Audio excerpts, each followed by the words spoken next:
Good morning from Texas. This is Grandpa Hickory. I hope you're enjoying your coffee. I'm having my tea. I just got back in. I tried to have my walk this morning. And like always, I got everything ready. And I took off to go walking. And I was way up on the hill and turned around and come walking way back down. This is a big road that goes up and goes back down. I walk it 7 times each morning, all the way up and all the way down. Then I go to my driveway of my apartment complex and I walk sideways from one side of the road to the other constantly. It's a parking lot, so I don't have to worry about cars or traffic. Well, this morning I was way up there coming down the hill, and all of a sudden I had a very violent allergic reaction. I'm real highly allergic to mountain cedar and to cottonwood. And I even had an allergist tell me that the cottonwood actually gets in your lungs. And when it does, it can't be removed. So you have all that matter in your lungs, which is not good. You're not supposed to have anything inside your lungs but air. So, any road, I was walking this morning and I had a very violent attack. It was so bad, I had to get out of there and try to get to my apartment as fast as I could. And listen, I was having a hard time breathing. I'm still recovering right now. That Benadryl's working on me. And I went to an allergist for years. I don't know if you've ever gone to one or not, but I took shots myself, and I gave them to my belly fat. It's where you stick the needles. You don't do it in the bloodstream.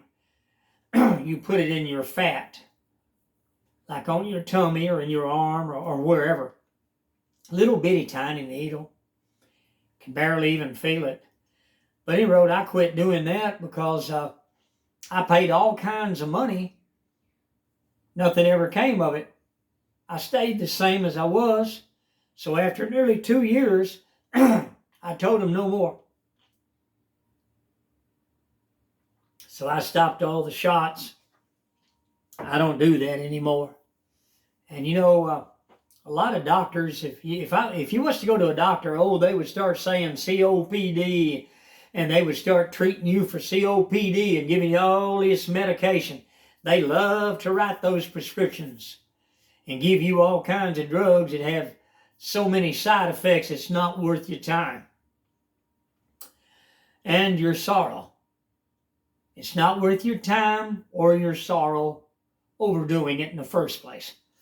But anyway, doctors will give you a thing called albuterol. And they'll tell you to use that if you have a breathing attack.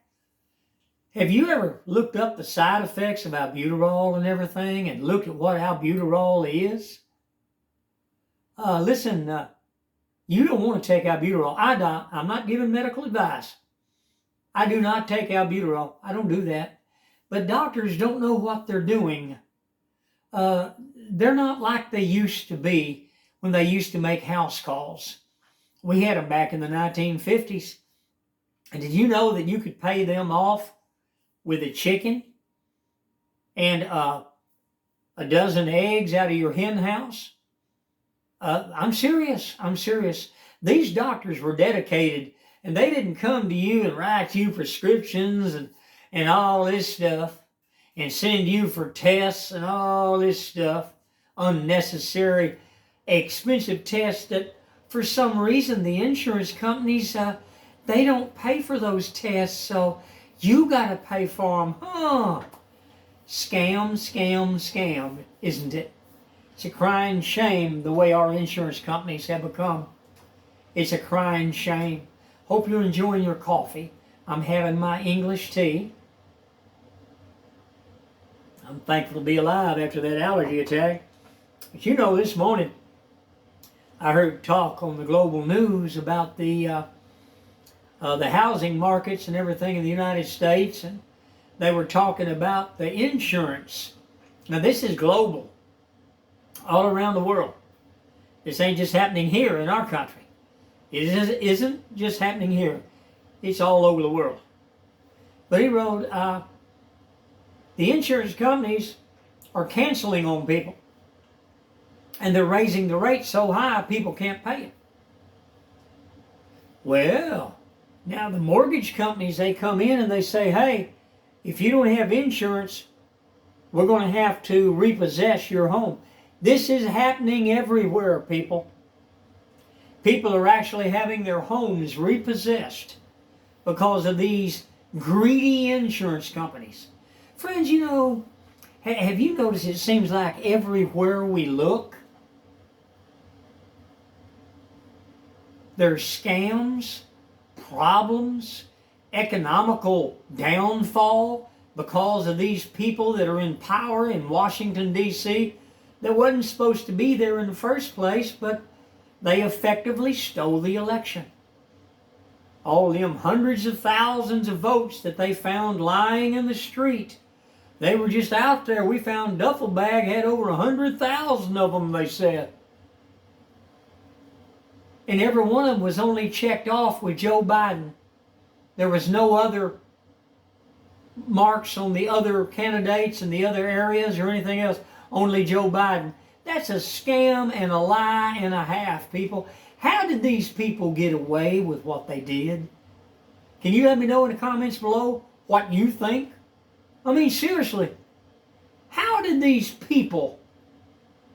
Well, I know how they did it. In my opinion, you see, the Justice Department has been bought off. So they are virtually unaffected from any kind of prosecution. So that means that they can commit any crime they want. You've heard of the Biden crime family. Friends, how would you and your family like to have tens, 20s, 50s, hundreds of millions of dollars? How would you like to have that? That's what these people got. Off what? Selling America's military technology. That's what. The Clintons did it. They did it. Well, Hillary Clinton, while she was Secretary of State, she actually sold America's uranium to the Soviets for hundreds of millions of dollars, and it went in the Clinton Foundation. They ought to be tried for treason, every one of them, but that's another video. But friends, I'm telling you, it's scary to see what's happening. And you know what really gets me is you hear about the coming housing crash and how people are being kicked out of their homes, and a lot of them are literally abandoning the homes because they overbid on the houses. So they got the houses, and now guess what? They're losing their jobs because they're doing away with Americans working, and they're giving them jobs to the illegal aliens that are crossing our borders. Because they said that's their new voters. Now, if we had a Justice Department, we could stop this. But we don't. They're sold out. And they don't fear prosecution because they are the prosecutors. So you're not going to prosecute those boys on high. They think, boy, they're rocking on their heels. But I'm going to tell you something. I believe God's going to put an end to their little corruption party. That's what I call them. The corruption party in Washington, D.C. But friends, I'm telling you right now, it's really kind of a rough situation we're all in. The UK is in turmoil. They're voting for the far right because they see the handwriting on the wall like everybody else. The socialists that are in power are taxing and spending everybody to death, even over in the UK. It's going on worldwide, not just here in Australia also. I tell you, people, it's just really something. I don't like this world we're living in. Do you? You know, I've said many times, I wish the Lord would make a way where that I could time travel, go back in time and buy property and buy me a nice farm and be able to transport, go in the banks there and get them rows of silver coins and gold coins and come back to this day, trade them in and sell them, and then go back there. And I tell you what, it'd be wonderful. But you know, our currency nowadays is dated differently than the currency was back then.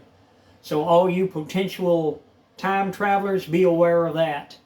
If you go back in time, you're not going to be able to buy things unless you have the currency of that era.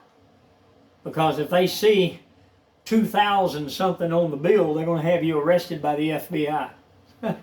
So time traveling, you know, it has its pluses and it has a lot of negatives too. So all these things have to be taken into consideration. But wouldn't it be nice if we could do those things? But I'm telling you, I'm really kind of concerned about this allergy attack I had. I couldn't even breathe. It really concerns me. But the pollen count's way up. So I went ahead. I can't walk today. I had to come on back in. I'm going to try late this evening and see if I can do it. But listen, I want you to have a good day. And I don't mean to seem all negative. I just wanted to have another morning talk with you and let you know what's going on here. That you people that have problems with allergies like me, be careful going out and walking. Listen, I didn't have any water with me. I didn't have anything. And I had to walk all the way from way up at the top of the hill on that road, all the way down the hill, all the way up in my parking lot, and all the way to my apartment complex and get into my apartment. And friends, I had to do that on just one gulp of breath. I mean, I was having problems breathing. It's scary when you can't breathe. You know, you can do without water for a while, you can do without food for a while, but you can't do without air. You can't do it. Ain't going to happen. But listen, you have a good day, and I'll see you on the next video. And all of you that are viewing my channel for the first time, I'm inviting you to subscribe to it, and I'm asking you to please hit the like button. It helps my channel to grow. You have a wonderful day, and I'll see you on the next video. Bye for now.